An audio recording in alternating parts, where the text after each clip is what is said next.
Hello everybody and welcome back to my channel.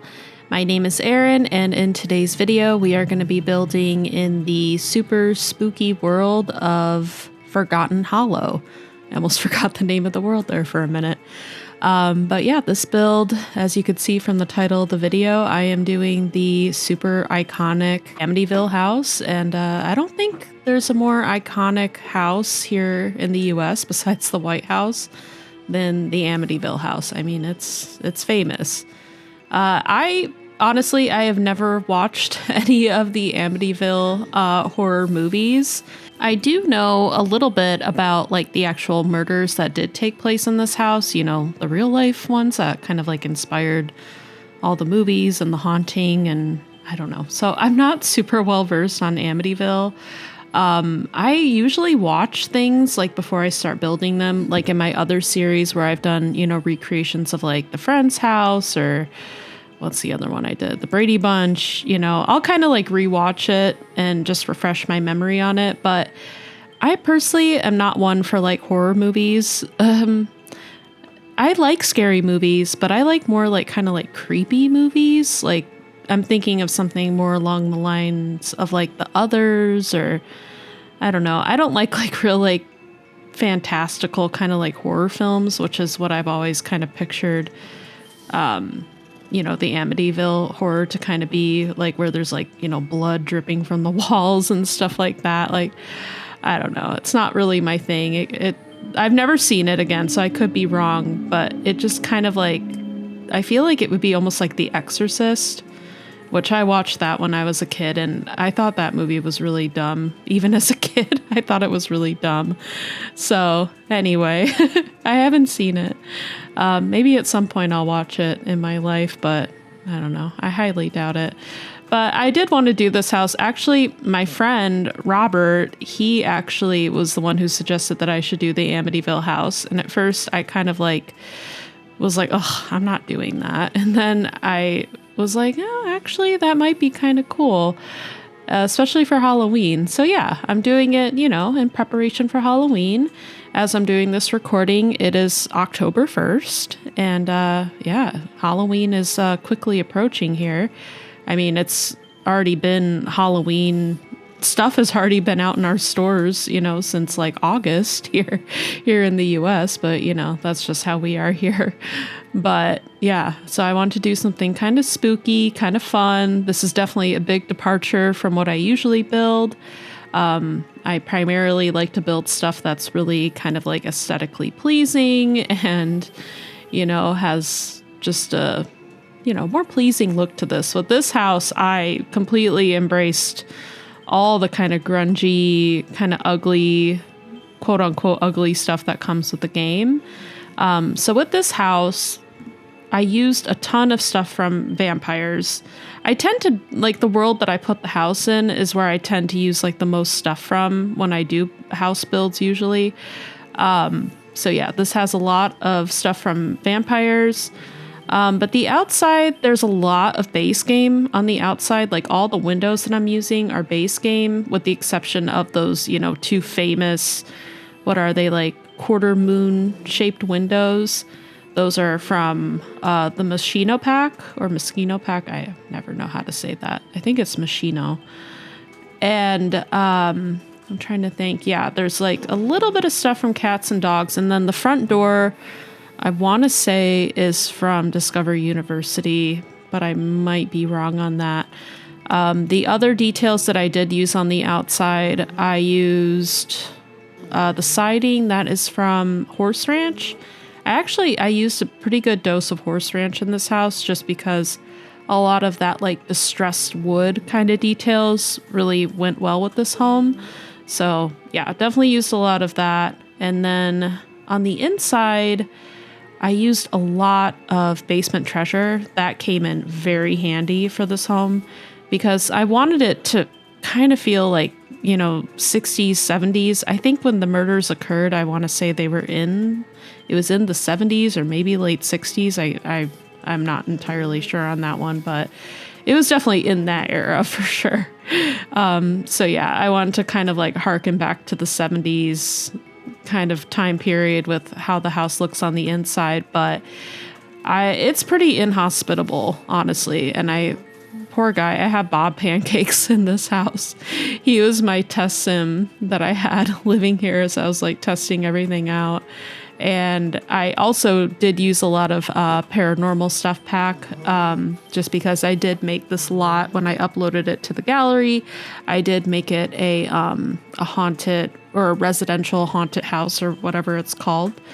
So if you have paranormal stuff, I don't know, maybe you need paranormal stuff to get this. I'm not too sure if it would show up in the gallery if you don't have it or how it would be marked. I'm not too sure on that one, but yeah, this is definitely a really good haunted house. Would I really want to play with the sim, like a normal kind of like playthrough in this house? No. But I think it's fun. I did play through a little bit of paranormal, which I haven't done yet. So that was fun. And I had Bob like running all over the place, like lighting candles and like picking up all those little like cursed objects that show up and trying to make friends with those little... What are they? They're like those little glowy orb things. I don't know what they're called. This is my first time playing through that pack at all. And I didn't really play through it too much because, you know, I was busy trying to get this house done. So yeah, here I am now. I am doing the living room area. And you see I'm using tons of stuff from Basement Treasures. And you see right now I'm setting that kombucha that we got from... what was it? Eco Lifestyle. I'm putting that on the table in like a little case on the side, like a, you know, like a 6-pack was sitting out. But I got rid of that because it started going bad, and I don't know. I want this house to be grungy, but I don't want it to be that grungy. So, yeah, I took that out, and I think I just put like some bottles from like Base Game Debug, like some liquor bottles.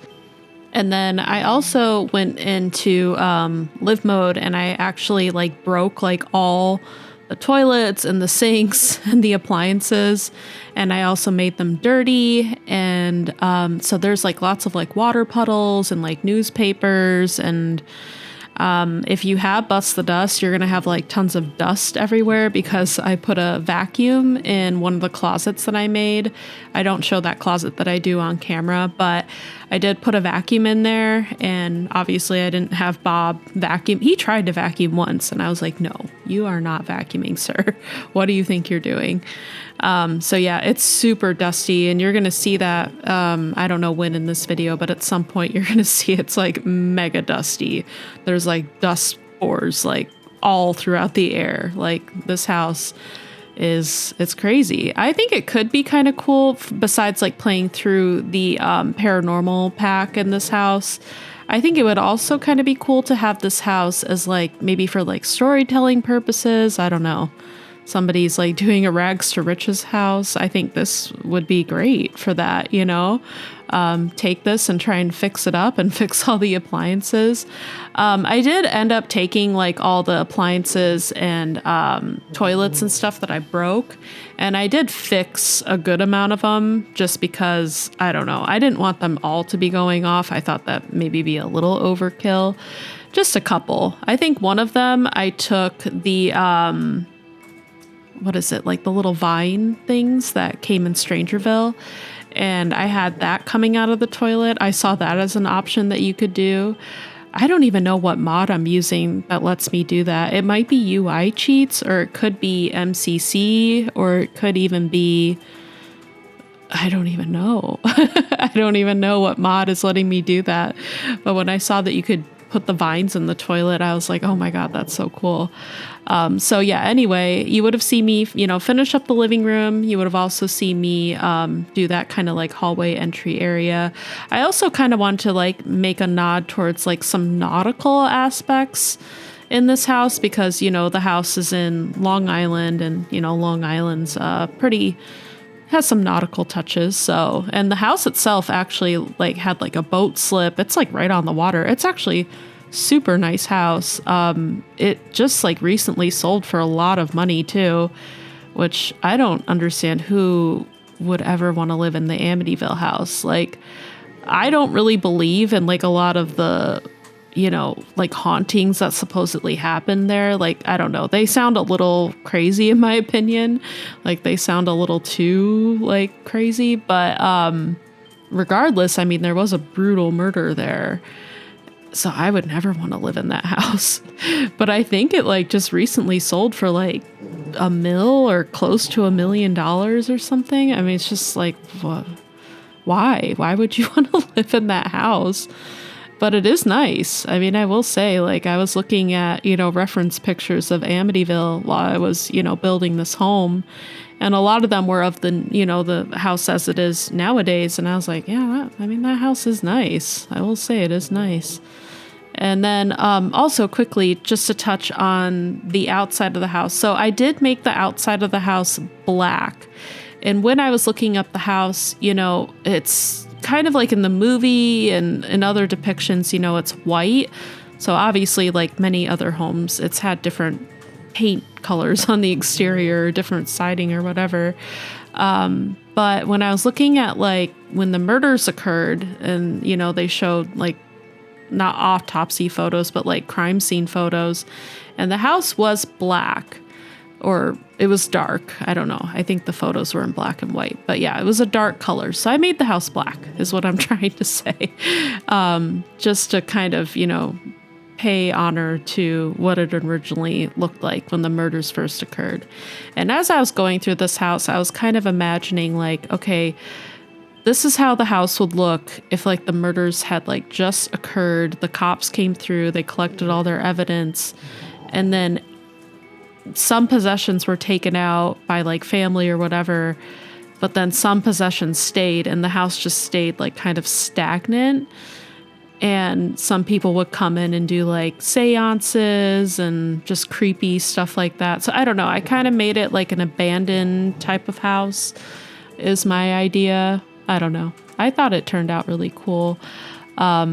But that was just the master bedroom that you would have just seen me do there. And I had to use the heart bed from the basement treasures kit, which kind of goes against the theme that I'm going through in this house. That's like 60s, 70s theme. Although that is kind of 60s, 70s, the heart bed is. But, the real life house, I don't think had a heart bed in it. But, again, I wasn't going exactly for the real life house, completely. But that was just the nursery that I was finishing up there. So a little creepy haunted nursery. And now this room that I'm doing is the one that I did make a little bit more hospitable. So if you are going to have Sims staying here, 1 or 2 Sims, this is a good room for them to stay in. Granted, I still made it pretty grungy. So, but I picture this as being like one of the kids' rooms. And yeah, it was cleaned up slightly, but not entirely. There's still obviously like cobwebs and mold and cracks and, missing wallpaper, missing drywall. I also used a lot of the splatter that came with, what was it, Strangerville? And it kind of looks like blood splatter. So yeah, it's a little creepy. And then this final room that I'm doing here, this is kind of like a seance room that I'm doing here. Cause yeah, I picture like people come in here and still do like paranormal investigations and stuff like that. So this is kind of a fun room where, they have that nice little creepy symbol and the creepy circle and those like sacred candles, which this room looks really cool. I actually show in the reveal photos towards the end with all those sacred candles kind of lit up. And I also put a lot of that like green toned lighting in here too. So it's fun. It's super spooky and fun. And yeah, so I hope you guys really like it. If you do want to download it, it will be up on my gallery. I'll also have tray files as well, which will be in my Patreon, which I'll have linked down in the description below, as well as a list of all the packs that I use. But I hope you guys really enjoyed this video. If you did, please do like, subscribe, comment, ring that bell so you get notified when I put up new videos. But I hope you guys are just having a great day, and I will see you next time. Bye now.